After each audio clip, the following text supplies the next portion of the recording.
Alright, magandang araw po sa inyo lahat. May panonoorin na naman po tayo. Ito'y galing sa ating Pinas News Insider. Ito ang title. Sobra na ito. Nanawagan na si Richard at Lucy sa palasyo. May ebidensya na? Yan, patanong. Dapat tong malaman ng lahat. Kung trip nyo na may kasamang reaction video at opinion, panoorin ito natin ng sabay-sabay. Sa ngalan po ng internet mo, Fiverr ni Juan, mga kapatid, tawagan nyo na baka available na po sa inyong lugar ang Fiverr ni Juan. Napakabilis ng internet nila at ang mura-mura pa. Tawag na kayo!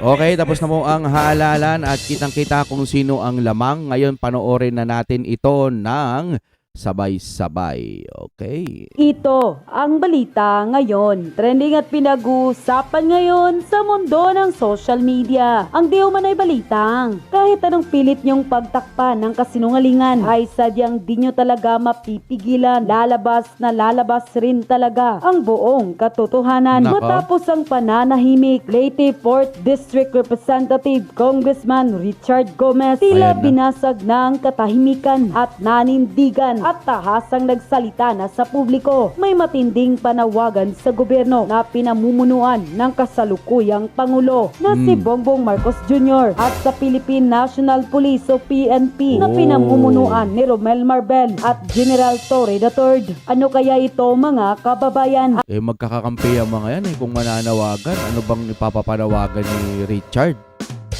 Pababain? Hindi. Tingnan natin, mga kapatid. Tuloy! Ating alamin. Pero bago ang lahat, kung bago ka pa lamang sa aming channel, please huwag kalimutang mag-like, subscribe at i-click ang notification bell para mas maging updated Nasa ka pa description lalo yan. sa lahat pa Pinas ng News. bagong video na i-upload namin. At ito na nga, mga Insider. kababayan. Leyte 4th District Representative Congressman Richard Gomez mas lalong hinangaan ng taong bayan matapos nitong tahasang manindigan at patuloy na naniniwala sa leadership ng mga Duterte. Sa isinagawang media interview ni Congressman Richard Gomez kamakailan lamang, tila sinampal nito ng katotohanan at binulabog ang gobyernong Agpa. Kahit na napabalita na di umano'y kinasuhan at tinanggalan pa ito ng budget ay hindi pa rin nagpatinag. Matapang na nanindigan pa rin sa tama at Pati ito, tinanggalan ng budget. Tapos kinasuhan. Kasi alam ko, pumapanig din to sa Duterte. Kung hindi pumapanig sa Duterte, ayaw niya yung mga nangyayari sa administrasyon ngayon. Base lang ho yan sa opinion ko. Ngayon, dahil nga ganun ang pangyayari, tinanggalan siya ng budget. Tama ba? Ngayon, kung tinanggalan siya ng budget, actually, hindi naman siya ang apektado. Kung apektado man siya, mas apektado yung kanyang sinasakupan. Paano na lamang yung sinasakupan niya? Minsan kasi yung iba hindi nag-iisip no? Ay, tatanggalan kita ng budget. Pero hindi mo alam yung sinasakupan mo. Yung sinasakupan nung tinanggalan mo ng budget. Yun po yung apektado. Kaya wag naman kayong aanga-anga. Na porket hindi kakampi sa inyo, hindi lang kumampi, tatanggalan nyo na ng budget. Paano na lang yung mga mamamayang Pilipino o yung lokal na kung saan umaasa dun sa budget sana na tinanggal nyo. Yan tayo. Ganyan kakitid mag-isip yung mga nagtatanggal ng budget. Pwera sana kung may dahilan talagang maganda. Ano ba dahilan nila? Ewan ko lang ito'y hula lang at opinion natin. Siguro dahil doon sa mga baykam-baykam, ano. Sabi nga kasi kapag hindi ka pumirma o hindi ka kakampi, wala kang budget. Di ba ang kapal? Kala mo sa kanila yung pera? katotohanan. Ayan, Mr. President, Mr. Real makinig ka. Makinig ka kay Goma. May mensahe siya sa iyo. What I want is, number one is, I'm calling on President BBM Wala. and the Philippine National Police to strengthen the peace and order program in our district, Tama. no, and to continue our fight against illegal drugs, especially now. Especially now. Yan ang hiningi ko sa Presidente at saka sa PNP. Hindi tayo pwede magmaluwag, hindi Tama. natin pwede pabayaan, Tama. hindi natin pwede sabihin basta-basta. Tama. We will continue, we will strengthen it, and we will really fight. Mr. President. Siguro yung lugar nila may naaamoy ni Goma. Marami ata dito Marami ako nababalitaan. Sana lang pag higpitan pa o maging ang tawag dito, kailangan sipagan pa ng mga lespo-lespo. At yung, kasi nga war on drugs dapat talaga maituloy pa rin yun. Hindi pwedeng hindi Italamak na naman, di ba? President, PNP, nire-remind ko kayo ni Goma. Diba, wag daw masyadong maluwag. Oh. Especially now. Yun yung sabi niya, especially now. Kasi grabe. Tingnan nyo kabilaan po ang mga balita tapos meron pa sa mga social media na nakikita natin. May holdapan. Naalala nyo yun, yung kumakain lang sila, hinold up na sila. Kumbaga, malakas na kasi ang loob nila ngayon. Pakiramdam nila, wala nang higpit. Wala na silang takot kung gumawa ng kalokohan, di ba? Talaga katalamak ngayon sa totoo lang. Di ba? Kaya for me, saludo talaga kay Goma no? Di ba? Kaila Lucy at saka kay Richard Gomez. Kasi nanindigan talaga sila di ba? Kumbaga, naniniwala pa rin talaga sila sa leadership ng mga Duterte. Yes. Kahit wala silang budget at tinanggalan sila ng budget, nanindigan pa rin sila. Alam niyo, hindi maganda yung ginawa nila Yung tanggalan mo ng budget. Hindi sa yung pera yan. Pera ng bayan yan. Para yan sa mga mamamayang Pilipino. Ang nagdadrive lang sila, Goma, o yung mga namumuno. Tapos ganyan ang gagawin ninyo. Susmi, yung marimar. Wala na. Mukhang malalaos na po ang korupsyon dito sa Pilipinas dahil mulat na po ang taong bayan sa mga ganitong sitwasyon. Lalo na si Vico Soto, no? Sinabi niya bawat barangay daw merong 5 million pinakamataas na matatanggap ata sa pag mauupo sila or kada year. Hindi ko alam kung kada year 'yon, ano? So ngayon lang ho natin nalaman. Tapos sa mga tinanggalan po ng budget kasi hindi pumirma, kawawa yung mga mamamayang Pilipino. Huwag niyong sisihin na kaya ako pumirma para magka-budget. Hindi ho ganon. Yung i-impeach ninyo si BP Sara, napakabuting tao. May nagagawa po. Ang problema, wala naman nagagawa si BP Sara Kapag sinabi mo yan, talagang tanga-tanga ka. Hindi ka tumitingin. Hindi mo tinitingnan yung mga nagagawa niya. Kasi nga, nakatingin ka lang sa iisang side. Ganon ka kamangmang. Totoo naman yung word ko. No, kapag kaganyang kang tao, pagdating sa ganitong sitwasyon sa politika, wala kang alam. Hindi ko naman sinasabing may alam ako. Ang sa akin lang, nakikita ko kasi ang mga Duterte. Magaganda po ang mga nagagawa nila. Siyang tinutularan ng mga ibang politiko. Richard Gomez, ano? Kita nyo, tahimik lang. Ayaw ng pirma-pirma siguro yan. Kaya ganyan. Tapos tinanggalan nyo ng budget. Nagpapatuloy pa rin sila. May araw din yung mga swapang, mga buaya, matatakaw sa mga pera. May mga araw din kayo. At pag dumating yung time na yun, deserve nyo kung anumang parusa para sa inyo. Kaya saludo po, Lucy and Richard Gomez.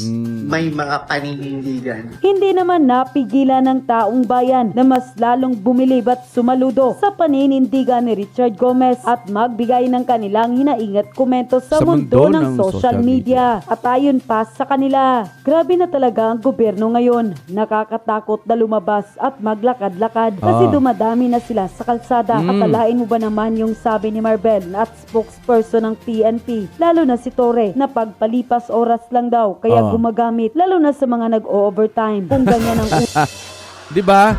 Galing mismo sa Lespo, sasabihin 'yon. Napanood ko rin 'yun Hindi man ganung eksakto yung sinabi, pero napanood ko 'yun. Muntik pa nga siyang madulas na parang may sasabihin siya. Grabe ano? Ewan ko ba, galing pa mismo sa Lespo. General. utak ng gobyerno ngayon. Hindi si Torre ang nagsabi nun. Lulubog talaga sa kumunoy ang bayan na ito. Kaya maraming salamat Congressman Richard Gomez dahil sa may tunay na puso at matapang na paninindigan sa tama at katotohanan. Yes. Maraming salamat Richard Gomez sa iyong matapang na paninindigan sa tama at katotohanan. Sobrang hangat saludo po kami ng taong bayan sa iyo. Sana patuloy mong ipagtanggol ang mga Duterte sa mga sakim sa kapangyarihan at sa mga buayang mambabata sa Kongreso na pilit pinapabagsak ang mga Duterte. Alam niyo, pilit kong sinasabi lagi ito. Kapag ayaw mo sa Duterte at nakaupo ka, isa lang. Ayaw mo sa Duterte kasi nga hindi ka makakakurapot. Ayaw mo sa Duterte kasi mababaw ang gusto mong mangyaring paghihigpit sa Pilipinas. May resulta naman ang ginagawa ng Pangulong Duterte na ginagaya po nila Richard Gomez.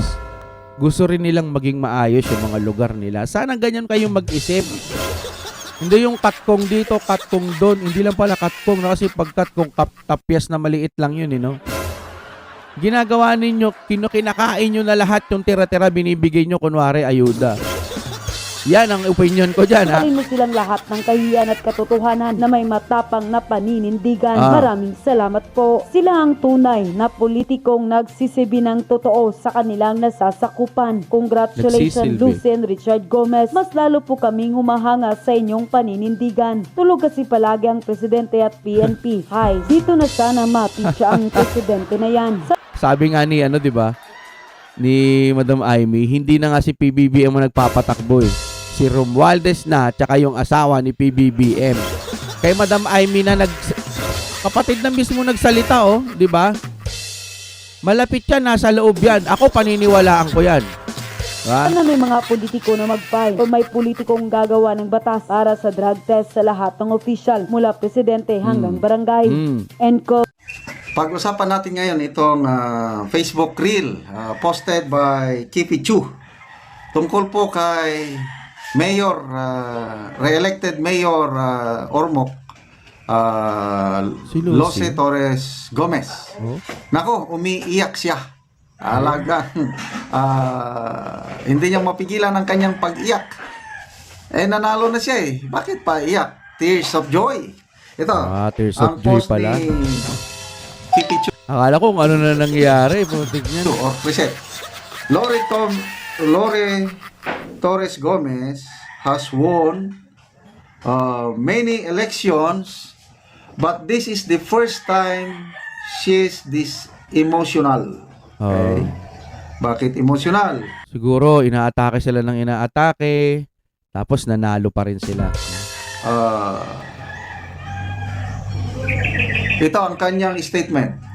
We were always being aligned with God's will and doing the right thing, even when the enemy is not doing the right thing.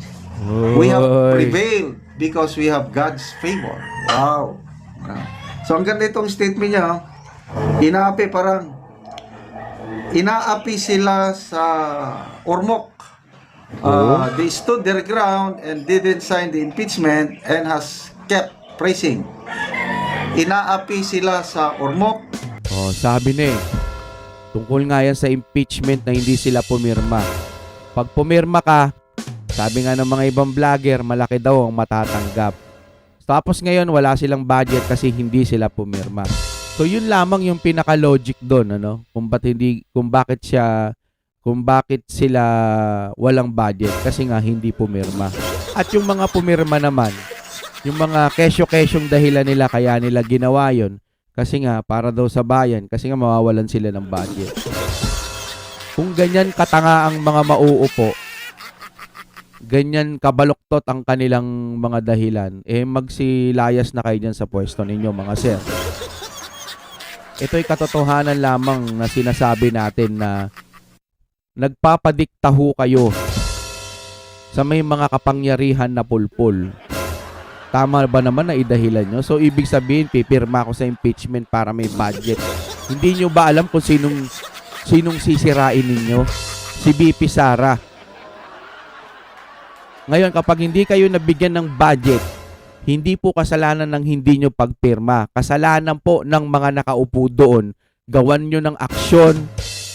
Mag-file kayo ng kaso. Lahat ng mga hindi pumirma, mag-file ng kaso na ganyan ang ginagawa nila. Hindi yung dadahilan ninyo na para sa bayan kaya kami pumirma. Yan ang malaking kabubuhan na dapat kayong umalis sa pwesto ninyo. Base lang sa opinion ko, no? Tutularan kayo ng mga kadugo ninyo niyan. Tutularan kayo ng iba niyan. Baka paniwalaan din kayo ng mga katulad ng tanga-tanga din. Hindi ho ganon. Kaya tayo gumagamit ng term na tanga-tanga. Tanga-tanga naman talaga. Hindi mo naman pwedeng sabihan na mabait yan kung hindi naman mabait. Kung talagang walang alam at tanga-tanga, anong tatawag mo sa kanya? Matalino. Buti pa tong mga to, naninindigan sila, di ba? Pagkasalanan ng gobyerno, kasalanan talaga nila. Mahirap niyan, parang pag iniisip nyo lang, sinacrifice ko na lang sarili ko kasi pumirma ako. Para sa inyo ito. Palakpakan, putik niyan. Hindi nyo alam, yung pirma na yon, ang sisirain ninyo, BP Sara Duterte, mga hayop. Ganyang katanga yung mga nagsalita na yan na kaya sila pumirma. Para sa akin lang to, opinion ko. Mga kayo, mga ano yung tawag doon? Nagpapadikta kayo sa mga nangyayari dyan sa gobyerno. Alam nyo na nga walang nagagawa na. Tignan nyo, yung mga nagtatrabaho, mga naghahanap buhay, babawasan ng tax. Pagkatapos sila bawasan ng tax, mapupunta sa gobyerno. Anong gagawin ng gobyerno? Imbis yung mga tax na yon, gawing mapaganda, mapalago ang ating ekonomiya dito sa Pilipinas. So hindi naman kaya gawin yung mga kalsada o etc. Mapaganda ang Pilipinas. Alam niyo yung ginagawa sa mga tax. O karamihan doon ginagawang ayuda.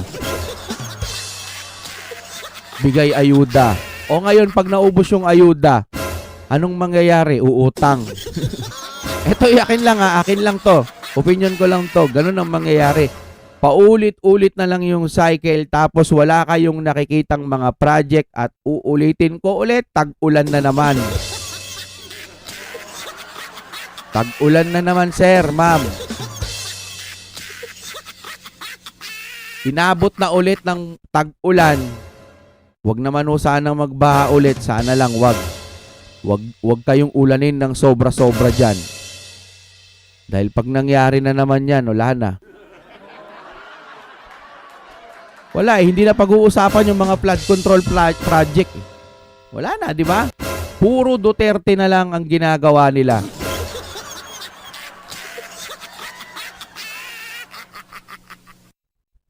Tapos kakampihan nyo pa.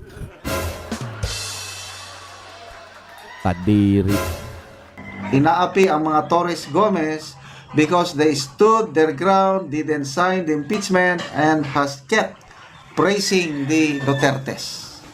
Yun. Di ba? So kahit nanindigan sila sa tama, inapi sila, pinailan sila ng kaso kung ano-ano, tinatakot. Hinamon ng duelo ni Kerwin Espinosa itong si Richard Gomez. So, magpasalamat tayo sa taga Ormoc dahil pareha silang taga Davao. Hindi sila nasilaw sa pera, they stood their ground kasi nakita nila ang kaibahan ng Ormoc. Okay, ang Ormoc City noon is maliit lang na syudad. Malayong mas malaki ang Tacloban. Long time ago, Tacloban na yan. Sikat na yan. Maalala ko, Ormoc City, yung may environmental disaster, when was that? 1990s pa ata, yung bigla ang flash flood. Libo-libo, around 6 or 7,000 namatay sa Ormoc dahil sa flash flood na yun. So, hirap na hirap ang Ormoc noon. Plus, ang Ormoc naging sentro ng kalakaran ng pinagbabawal na droga nung wala pa si Tatay Digong. Hindi. Ito na nga. Pumasok sa eksena ang mag-asawang Torres. Okay. So, nagpalit-palitan lang sila, mayor, congressman, ganon. Sila na ang namahala. Ano na ngayon ang Ormoc? According to Cresset, may nabasa akong post ni Cresset Laureta Chu, sinners niya. Malayong mas mayaman na ngayon ang Ormoc City kumpara Tacloban City. Ulitin ko. Wow. Income-wise, mas malaki ang income ng Ormoc City kumpara sa Tacloban. Bakit nagkaganon? Kasi because of good governance nitong mag-asawang Torres. Plus yung peace and order, yung kampanya sa droga naging matagumpay. Kaya nga, nakakatuwa. Maraming sumaludo kay Congressman Richard Gomez nung kasagsagan pa ang Pirma. Quadcom hearing. Nung siya lang nagsalita na nag-testify siya na very successful ang war on drugs ng Duterte administration nung panahon niya as mayor ng Ormoc. Yung iba kasi wala, no? Hindi nila nakikita yung ganito eh. Hindi daw successful. Yung Duterte daw, ang nagawa lang niyan, yung war on drugs, pero hindi naman naging successful. Sinasabi pa niya na walang alam ang Duterte. Yung mga iba nagsasalita niyan, mga wala talaga silang alam. Ay, salamat sa kape, aking palangga. Wala, ang alam lang nila, gusto nilang pabagsakin ang Duterte. Kita nyo pala sa Ormoc gumanda ng dahil po sa pamamalakad ni Lucy at Gomez, no? Ibig sabihin, na-impluwensyahan sila ng Duterte, napaahon nila yung kanilang lugar. Kita nyo naman yung Davao City, magpasa hanggang ngayon, maganda pa rin. Although may mga bumabalik daw na mga maliliit na mga kalachuchi, yan. Pero manageable. Hindi katulad sa mga ibang lugar, talagang kinakain nila yung pera. Imbis na gawan ng mga ipasimento yung mga bako-bako, gawan ng basta mga ganun at kung ano-ano pang pag-unlad ng kanilang mga lugar na hindi nila kayang gawin. Mga kapatid, imulat ninyo ang inyong mga mata kaya kayo nanonood dito, hindi para saktan yung mga maka-PBBM, hindi para saktan kung ayaw nyo sa BBM, ay sa Duterte, tas nakikinig kayo ngayon sa akin. Hindi para saktan kayo sa mga sinasabi ko, kundi imulat yung mga kaisipan ninyo na minsan naging tanga-tanga kayo. Ako, naging tanga-tanga ako noon kasi nga, sinuportahan ko BBBM, akala ko ba naman. Tapos ngayon, ano nangyayari sa administrasyon? Tumingin kayo sa mga nagawa ngayon kung meron. Kung meron, yung iba credit grabber na lang. Bahala kayo dyan. Basta kami, solid Duterte at hindi namin iiwan ang mga Duterte. Okay, hanggang dito na lamang. Maraming salamat sa inyong panonood. At syempre, huwag niyong kalimutan kahit isang pindot lang ng like. Masaya na tayo dyan. Maraming salamat po!